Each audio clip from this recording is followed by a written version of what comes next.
If I took them to my house and I put them in a carton with other blueberries, you would be like, look at all these blueberries, not like, look at this mixture of blueberries and low bush huckleberries. Hi, I'm Carrie. And I'm Molly. And you're listening to the Two Sisters on Adventures podcast, Glacier Peak Edition. So we've gotten to the trailhead, and now it's finally time to start our trek. We use the vault toilet, said our goodbyes to it. And of course, you know, you've got those nerves, but it was like also showing up at the trailhead kind of made it all a lot better.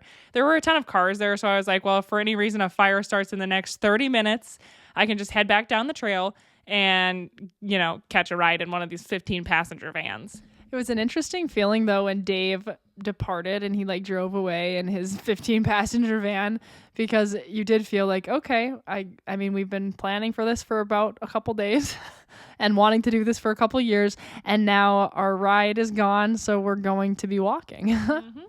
So this day we kind of had, I mean, it was a relatively big day. We were going to have like over 3,700 feet of elevation gain, and we had to go about 13.5 miles.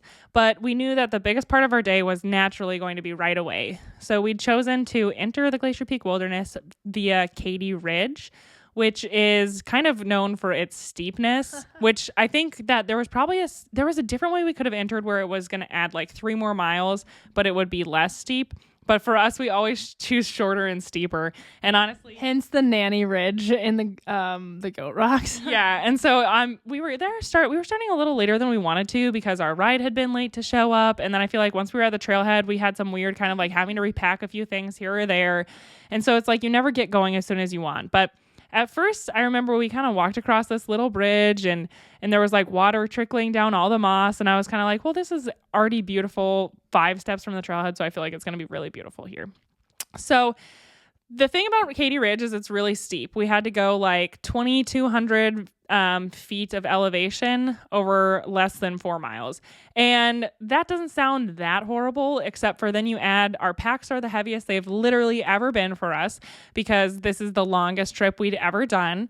And you know, so I think and it's day 1 of the trip, so everything is in there. Mm-hmm. So I think that at first we were like, oh, we're not making good progress. You know, we're like just really trying to stride it out. And honestly, I felt like, oh, it's not going well. I'm like really tired. I shouldn't be this tired. And then it was kind of funny because I remember we passed this like father-son pair and they were just like, how are you guys doing that? This is like just such a terrible ridge. It's just straight uphill. And I think that honestly was such a nice confidence booster for me because I was like, okay, maybe it is actually hard. It's not just me not being able to do something. It's actually hard. And so we continued up the ridge. And as we were walking, I remember we stopped to catch our breath in this one especially steep section, which, Carrie, do you remember, did this remind us of the Elk King's Loop just a tad? Yeah, so I don't know if anyone's ever done in like the Tillamook Forest area in Oregon. There's Elk Mountain and Kings Mountain, and then if you really love to suffer, you can do a loop that's like 11 miles, but it's a decent amount of elevation gain, and it's rugged and beautiful. But Elk Mountain and Kings Mountain are both very steep, where you're just going, you're dealing with a very significant grade. And so we felt like there was this one section of trail, and it was just so steep. We were like, oh my gosh, like this would be hard as a day hike. And we were wearing our backpacking packs, but we stopped to catch our breath, and it was just like, I don't know, the trail was just dirt and it was steep. And I looked down and there's this glittery kind of stuff all over under my feet. And I was just like, I can't believe that someone smashed a glass bottle here and then just left all these shards. Like it's the middle of, a wilderness area.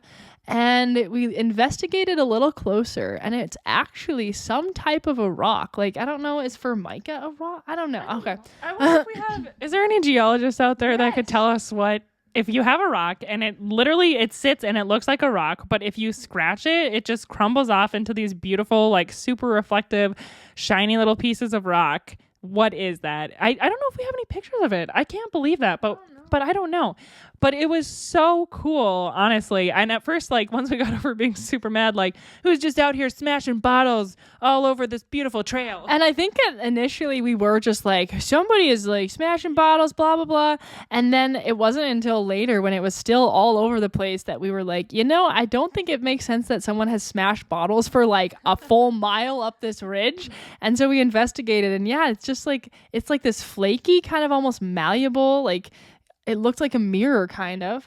And did you see, Carrie, like an actual rock that was made up of that? Yeah, I can't remember if it was this day or if it was further on, but these were within some of the Glacier Peak wilderness areas, where I think I looked at a rock and I thought it looked weird because it looked like it was just like crumbling. But when I went closer, it's so brittle. Like, literally, if you touch the stuff that flakes off, it breaks in half. It was really cool. But the only place I've ever seen it is a Glacier Peak wilderness, and I saw it more than this first day. I saw it a couple of times. So anyway, if you ever go there, keep an eye out for that. If you're a geologist, tell me what it is based on this terrible description. And it's crazy because the uphill part, I mean, it was challenging. It required effort, but we were able to gain the ridge in a little under 2 hours, I think, because I was looking at my phone and we have this picture where we actually made it up into a meadow, which one of the things that I absolutely am obsessed with in the Glacier Peak Wilderness area of Washington are just the fact that there are so many grassy meadows on top of these steep ridges. So we gained the meadow. Immediately we started seeing some Western Pask, like meadows of Western Pask, which I think before this trip, the only Western Pask I'd really seen was in the Wallowas, and it was like one single Western Pask standing there. And now we saw like meadows of them, and it was a throwback kind of to when you look and see people's pictures from the PCT when they start getting into northern Washington, you inevitably see pictures of that. And so it felt so cool to be like, wow, this is surreal. We're seeing this terrain that we've kind of dreamed of seeing for a few years, and we're here and looking all around us. It's just like never ending ridges of green meadows and, steep valleys. With some kind of heavier cloud cover too, but it was just like we couldn't believe it, and soon we were going to be junctioning with the Pacific Crest Trail. And honestly, for Western Pask, just to remind you guys, that's like those Dr. Seuss looking flowers where I don't understand what it is about them, but they're little, like, it looks like feathery almost, like projections on them are kind of fun because they're like blown by the wind and then they stay that way. So they always look like, I don't know, some sort of thing from a Dr. Seuss book, but they're super cute. But I did remember that as soon as we got on the ridge, I think I started feeling more comfortable because I'd already had in my head, I'd already had a morning that was just stressful where I was just stressed about everything. Crying, etc, gagging. The gagging. It's always back. But I think that once we were up on the ridge, it was like we already did about over half of our elevation gain for that day. And I felt like, okay, maybe we can do it. And there were some really beautiful views. We saw a couple other people on the ridge. So I just was feeling a little more comfortable in that wilderness area where I didn't feel so much like, what am I doing out here? Do I belong out here? This is a terrible idea. Everything's on fire. It was kind of like, okay, a bunch of other people are out there, and it's just so stunning. And so I think that was kind of one of those moments where I started going like, okay, we're going to be okay. So we continued along the Cady Ridge Connector Trail, which is some pretty like standard single track. It is not a wide trail, which is kind of fun. And so once we gained the ridge, we were pretty much in meadows until I think it was about 4 hours into our hike, we junctioned with the Pacific Crest Trail. And for Carrie and I, basically our whole history of hiking, I think the first time I really walked on the PCT was south of Three Finger Jack. Mm-hmm. I think that was in 2019. Every time we step foot on the PCT, we like have to take an obligatory picture with the sign because it just feels so kind of magical. Like, hey, we are walking on the PCT. So we took our picture, and I think like pretty soon after that, I think we sat down and actually had our tuna, tortilla, crackers, applesauce, the standard fare.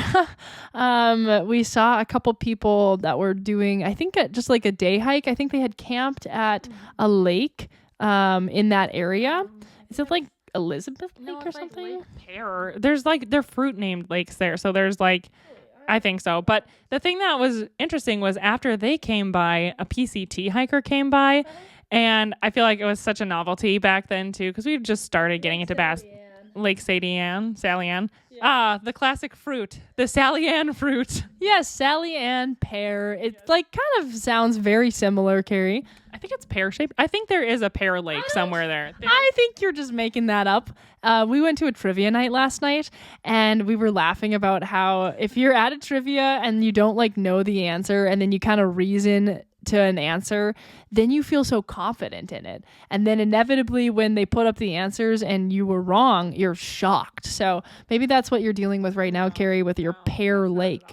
Okay, well, you keep looking because I'll just do some talking. So the funny thing about the PCT hikers that year is like all of them, when they would go by, first of all, they had, they were very cool. They were very close to Washington or to Canada. So they've got their like little calves are just massive. And so, cause they've walked forever, and they all that year, for whatever reason, had their hats backwards cause it was so cool. And so the Molly and I were like, oh, we should probably be wearing our hats backwards, which now I actually do sometimes just because like the netting, it just keeps your head cooler that way. So I think they were actually doing it for a purpose and not just to be cool. But we were like, oh, these PCT hikers are so cool with their hats backwards. And so I think when we saw the pair that was hiking and camping at like Lake Sally Ann, at first I was like, do you think they're PCT hikers? And Carrie's like, no, they've got way too big of a camera. And then this guy, when he walked by, the one that Carrie's describing, he like caught up to us and passed us so fast. And it makes sense because at this point he's been walking like 2,400 miles or something. And so these people, the PCT hikers because they are power walking. And Carrie and I are fairly speedy, but we don't even shine a candle to the speed of a PCT thru hiker. I don't want to be ugly about this, but I am right. There is a pear lake. It's a couple miles farther back on the PCT. And I don't want to be ugly about this, but the reason I know about it is because I researched this route, and one of the routes we could have taken into the Glacier Peak Wilderness took us by Peach and Pear Lake, which are lakes. And so again, dang, I don't want to be ugly about it, but who got us a lot of our answers in trivia night last night? It was you, Carrie. Anyway, so dang it. Yeah, before you mock me, just like double check your receipts. So I think that we had a nice time eating, and honestly back then I still had my foam pad that I used to sleep on, so we used to sit on that for all our breaks, which was very nice. We're gonna have to cut it up, don't you think? But I feel so bad. I wanted at some point to like double layer, because some people put the foam pad and then the sleeping pad on top, but Chantel, who we hiked with on the JMT, she did that, and I think she mentioned that she was fairly cozy every night on the trail, and Carrie and I were like, what? We were freezing on the JMT almost every night, and you felt comfortable? So maybe you shouldn't cut it up. Well, I might still do it anyway. Okay, so once we were up there on that ridge, it's like you just all of a sudden get like $1 million views everywhere you see. And it was super cloudy. Like those clouds were just coming in and hanging low. So it's not like we had a great view of the mountains. But the thing that's so special about the Glacier Peak Wilderness is the deep, like U-shaped valleys where honestly, you're not on a cliff, you're on a ridge. You've got plenty of space, but it's probably like 2,000 feet to the valley. It could probably be like 3,500 feet to the valley floor right next to you. And at the bottom of so it's like everywhere you go, there's like a ridge and then this deep U-shaped valley. And at the bottom, you can see this beautiful river running, and there's wildflowers, and there's, just the grass is blowing. And I don't think we saw it at this point yet, but my favorite little ridge in the Glacier Peak Wilderness is one we didn't go on, but it's literally called Grassy Knoll. And I just love it because it's literally a grassy knoll where anytime I see any pictures of the Glacier Peak Wilderness now where it's in the background, I can pick it out because it's like this place where as soon as I saw it, I was like, oh, I would love to go up there. Although I'm sure it actually would be horrible getting up there, where it's just this like steep drop off from the ridge with so many trees, but the very top is just this huge grassy field. And I'm like, I want to go run in it. Although when have I ever wanted to run in an actual field of grass once I'm there? Never. I'm like, ugh. It's count on your one hand how many times you ever ran. And of my own voluntary will, and not because I was in sports or being chased, none. But let's not bring that up today. So it was just nice to be up on the ridge and starting to feel like confident and like we got this. And I think there was like a couple times that even like Glacier Peak kind of flitted into view. The clouds would lift, and every time we were like, oh my gosh, it's happening. We're going to see the whole thing. Which honestly, we did not see the whole thing that day, nor several days thereafter. But so we were just on the ridge, and then all of a sudden as we started to come down, there were all these huckleberries around us. And Molly and I, up until that time, never ate any berries ever, ever, ever on trail because I was like, I don't want to be poisoned. Which percentage of berries is more like red versus blue? Which one has more poisonous? So please don't eat berries just because I said that I eat berries. Do your own research. But during our time on the Wallowas, I saw berries that looked like blueberries and I really wanted to eat them, but I was like, oh, I just don't know. So then during the 1 week of time that I had between the Wallowas and going to Glacier Peak, I did a little research, and apparently I believe it's something like 90% of blue berries, like dark colored berries, are safe to eat. We're like 5% of white berries are safe to eat. So I was like, if it's white, I will never eat it. And I think like for red berries, it's like 60-40 or something like that.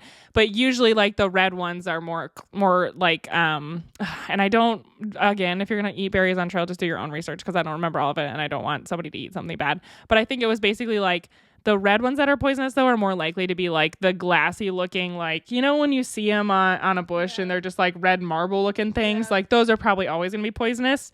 Where like when they look more edible, they usually are more edible. It just depends on how edible you want them to look. Yeah. Yep. So with that disclaimer again, don't just eat berries, do your own research. But if it's a blueberry, according to the research I have read, it's more likely that it's not going to be poisonous. And if it tastes good, they said you can it's probably fine.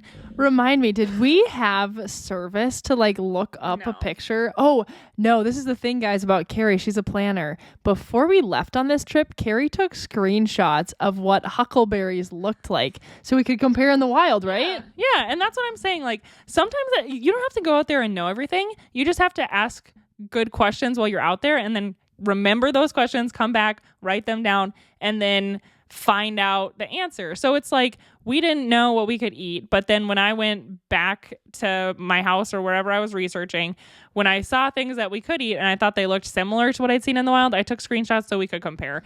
So on the trail, we then pulled out the phone to look at the screenshots, held the berry up in the air and compared with the screen. And we were like, the characteristics look very similar, which we can get into a debate maybe on social media or something of the blueberry versus huckleberry in the wild, with a brief synopsis being apparently they're all huckleberries, but Carrie doesn't believe it. I don't believe it. I do not believe it. If you see them, you can see huckleberries are clearly huckleberries. And the ones that other lady she didn't know what she was talking about either. She was just some random person. But she's like, oh, there's high bush huckleberry and low bush huckleberry. I'm like, yeah, and one of those is just blueberries. So please give us your feedback too. So what is the person? We have a geologist now that we need to help us with the rock, and then horticulturist. Yeah, good for you. I was like, well, I'm gonna get embarrassed. So please reach out if you know anything about that. But anyways, okay, we gather a handful of the berries, we check them with the screenshot. It looks similar. Eat them. Oh my goodness, delicious. So then we went into berry frenzy where we took like a time out from hiking just to like literally roam around and just like eat as many handfuls of berries as we could. And I was like, Carrie, I just want to keep picking berries. And she's like, Molly, we have to walk. And so it was actually so enjoyable the next several miles that we hiked because we would walk for say 100 yards, stop, eat a couple berries, walk, eat berries. And it was just this very fun dynamic on the trail where it wasn't a death march. It wasn't a slog. We were doing like either like pretty much level terrain or going downhill slightly. And we got to stop and just eat berries as much as we wanted. And Carrie and I mean, I feel like there's a difference between berries. Some of them are a blue color and taste different than the dark purple ones that are huckleberries. And I think we both prefer like the blue ones a little bit more. The blueberries that I'm committed to calling that. If I took them to my house and I put them in a carton with other blueberries, you would be like, look at all these blueberries, not like, look at this mixture of blueberries and low bush huckleberries. But I prefer the ones that I will, for the intents and purposes of this podcast, call blueberries. I prefer those ones. The huckleberries are like a little more sour to me, but they were all so good to just have fruit in the wilderness. So yeah, Molly was kind of definitely slowing us down. It was like, she's just like out in the bushes and I'm like, okay. I mean, you weren't like off trail that much, but it just felt like you're like just reaching so far. I was like, hey, we gotta also keep moving because we have 13 miles to go today. So as we go up and down those ridges and I'm dragging Molly away from the huckleberry bushes, one thing that I was kind of keeping an eye out for was water. I was using the Far Out app to kind of figure out where our next water source was going to be. And it was already kind of drying up because it was the end of August. So the first water source, people had commented that there wasn't any water there, and that was correct. And then as we're going on to like the second and third water sources, this PCT hiker passes us and she's just going very fast because we were kind of also doing our little huckleberry eating thing at the same time. And so it was kind of funny because she never got super far ahead of us after that. So I could see her like checking all the water spots and there was no water in them. So I was like, okay, well, she's already looked and there's no water. But finally we got up, I don't know, somewhere else. And there was this little trickle of a stream running. And that was when Molly and I, for the very first time ever, saw the CNOC being used in person, which would be that 2-liter bag with the wide opening so you can scoop water or collect a bunch of trickles at one time. And then you just connect the Sawyer squeeze to it and squeeze the water out. Or you can use the Katahdin, I think the other one's called. But that was when I first saw it. And I told Molly, I was like, write that down, what it says on it, because that is amazing. Because here it was like an awkward little stream. So it had like 3 separate trickles and she was able to catch all of them in the wide mouth of it. But we had to like hold our little Sawyer squeeze bottle that comes with it and just kind of like stand there and hang around slowly while she's already filled up all her water. But it was really cool to actually get to visit with her. Her name was Sundog, and she was hiking the Pacific Crest Trail, obviously. She was super close to being done, so she was very excited. I can't remember what mile she was at, but she was trying to make one of the mile markers because she was like, oh, I'm at X number of miles. I think she was making it with like pine cones or something or little rocks. And then she also did the thing that we would dream about for days afterwards. She reached into her pack and she pulled out this bag of the Frito, my goodness, corn chips. And we were just like, oh my gosh. Cause of course we hadn't brought with us like the Frito corn chips, but she had, and it looked so amazing. I remember it very clearly. She had them in the mesh exterior pocket of her Hyperlight bag, and she like grabbed them out and like ate her Fritos, which you can't ask a person for a Frito when you're in the middle of nowhere on the PCT. Like, that's not cool. So although I wanted to be like, please, can I have a chip? I didn't. And then she like put it back in her pack. And so it's in the mesh part. So as she like walked ahead of us, we could just like stare at the bag like, no, I want that. But she mentioned that she was hiking like, she's hiking during the day on her own at her own pace and then kind of camping with a group at night. So I think there were a couple people she was camping with. There's like 8 or so people. And so we ended up meeting a decent amount of the people she told us about, but it's kind of funny because this was Carrie and I's like one of our first like longer distances on the PCT. So I feel like we're like starstruck anytime we met a thru hiker, like, tell us about everything. Yeah, basically. And then like eventually we kind of had to play it cool, like, oh, people who are excited about meeting a PCT hiker are lame. Boo. But yeah, I feel like she was so nice though to us, where she would just kind of let us be like, wow, it's so amazing that you're doing the trail, because it is a cool thing, and it's definitely very admirable when you're almost about to reach Washington. So we visited with her. Washington, Canada. When you're almost about to reach Canada and Washington and Oregon, wherever you're about to reach, very admirable. It's a lot of walking. So we kind of finally set off from there, and we only had a couple miles to our next camp, which she was also using the Far Out app. And we ended up staying at this little spot called Reflecting Pond or Reflection Pond, which naturally did not reflect anything that night because it was super cloudy. But I will say that was... And also the pond was the color of dirt. It was also the color of dirt. But I will say it was a pretty evening on trail because the clouds kind of were lit up, for sunset. And so, I mean, it was just like exciting and inspiring. And I just felt very safe because it was obviously so much humidity that it wasn't like gonna burst. Wait, you were still worried about fires at this point? No, but I'm saying like then I didn't feel like I had to be worried about it anymore. And so it was like nice because I felt like I could let my guard down. Like we're on a ridge and there was like a cluster of trees for us to stay in, so it wasn't gonna be like crazy windy for our tent, although it was cold the way that the wind blew through there. Was anyone else camping in that area? No, it was just us actually. But we did think, so all those PCT hikers that had been hiking with Sundog kind of showed up. Well, like they started showing up in little groups of 1 or 2 and kind of just hung out by the lake, across the lake from us. So we didn't actually visit with them. But one thing that was funny was the only girl that was with them, we heard them talking to her kind of, and her name was Catherine. And we always laugh. I can't remember if we talked about this before, but the only 2 PCT hikers that we've ever met who've gone like the full trail and haven't gotten a trail name, both have been named Catherine. And I just want to know, is that like because they're like, you know what the strongest name in the world is? Catherine. I don't need a nickname. Just call me by, and they weren't called Kat or like Kathy or, you know, any other nickname. They both were called Catherine. And so when we met, when we were finishing the JMT, and one we met on this trip. But that always kind of just struck me how it's like, if your name's Catherine, you're going to be Catherine. So Carrie and I had our first meal on the trail was maybe our mountain house chicken and dumplings. It was. Yeah. But we did not. So we always shared meals because usually the backpackers pantry meals, I don't even know if they have enough for 2 people at the time now. But at the time then, they always had 2 servings. So we would always share those. And we shared the mountain house. Oh, I think it was only like 250 calories each or 300. And I remember putting it in my bowl because we also ate out of bowls at the time instead of out of bag, and looking at it. And it was just like this little spoonful. And so then, you know, you're just like really chewing each bite. And I was so hungry afterwards because that meal is definitely a 1-person meal. But that's probably why we didn't get so gassy. It was like the caloric equivalent of a Cliff Bar. Yeah, actually, though.